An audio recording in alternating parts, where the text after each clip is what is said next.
రాహుల్ గాంధీ తెలంగాణకు వచ్చే వరకే పిచ్చి పువ్వులకు పిచ్చి ఏ విధంగా ముదిరిందో మనం చూస్తున్నాం. మూటల కొరకు వచ్చిందా రాహుల్ గాంధీ అని ప్రశ్నిస్తున్న కేటీఆర్, బండి సంజయ్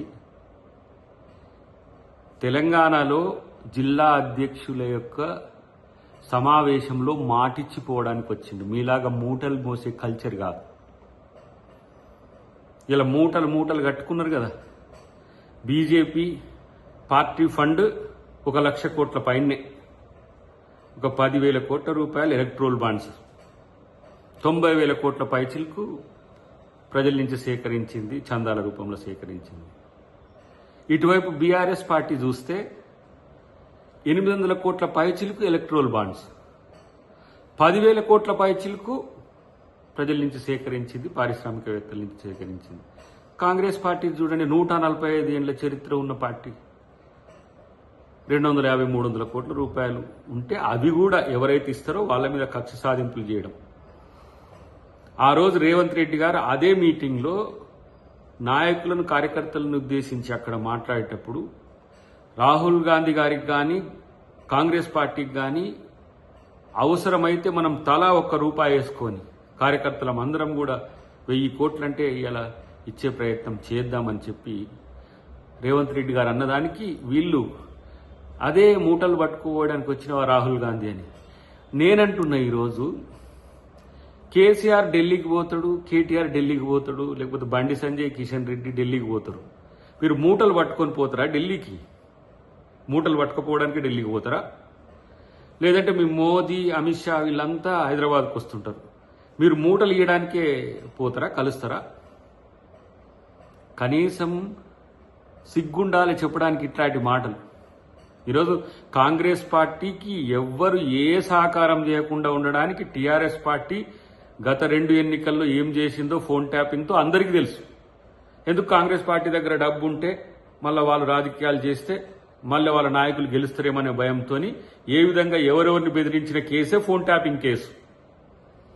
ఇంకోవైపు దేశంలో రాహుల్ గాంధీని ఆపడానికి, సోనియా గాంధీని ఆపడానికి ఏ విధంగా బీజేపీ ప్రయత్నాలు చేసిందో, ఎంతమంది పారిశ్రామికవేత్తలు బెదిరించి మీరు చందాలు కాంగ్రెస్ ఇవ్వకుండా చేసిందో అందరికీ తెలుసు. ఈరోజు మాటిచ్చినాం కాబట్టి ఈ దేశంలో ప్రజాస్వామ్యాన్ని, రాజ్యాంగాన్ని కాపాడేందుకు రాహుల్ గాంధీ తానొక్కడే తిరుగుతున్నాడు. అందుకనే మీకు నచ్చట్లే, బీజేపీ వాళ్ళకి నచ్చట్లే, సేమ్ క్లోన్ బీఆర్ఎస్ వాళ్ళకి నచ్చట్లే.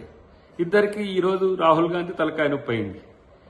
ఇటువైపు రేవంత్ రెడ్డి గారు రాహుల్ గాంధీకి దన్నుగా ఉండడం వల్ల ఇద్దరికి కూడా సమస్య అయింది రేవంత్ రెడ్డి. అందుకనే మీరు నిరంతరం మీ ప్లాన్ ఆఫ్ యాక్షన్ ఏందో, ఏ విధంగా మీరు అంతర్లీనంగా ఉండి రాజకీయంగా ఎట్లా కాంగ్రెస్ని దెబ్బగొట్టాలనే ఉద్దేశంతో చేస్తున్న ఈ కామెంట్లు ఏవైతే ఉన్నాయో, ఈ పిచ్చి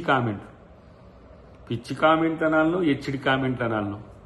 ఊళ్ళల్లో ఉంటారు కొంతమంది, ఏం పని లేకపోతే హెచ్చరిగా మాట్లాడుతుంటారు. అట్లాంటి ఎలా కేటీఆర్ చేస్తున్నట్టుగా నేను భావించాల్సిన అవసరం ఉంటుంది. రాహుల్ గాంధీ యొక్క రాజకీయ కార్యాచరణ కనీసం అవగాహన చేసుకునే ప్రయత్నం అన్న చెయ్యి కేటీఆర్. ఎందుకంటే మీకు పార్టీ యొక్క క్రమశిక్షణ, పార్టీ యొక్క జిల్లా అధ్యక్షులు, పార్టీ నిర్మాణాలు ఎట్లాగో మీకు ఉండవు. ఎందుకంటే హోల్ అండ్ సోల్ జాతీయ పార్టీకి, రాష్ట్ర పార్టీకి కేసీఆర్ గారు అధ్యక్షుడు, నువ్వు వర్కింగ్ ప్రెసిడెంట్. అది తెలంగాణలో, భారతదేశంలో తెలియదు.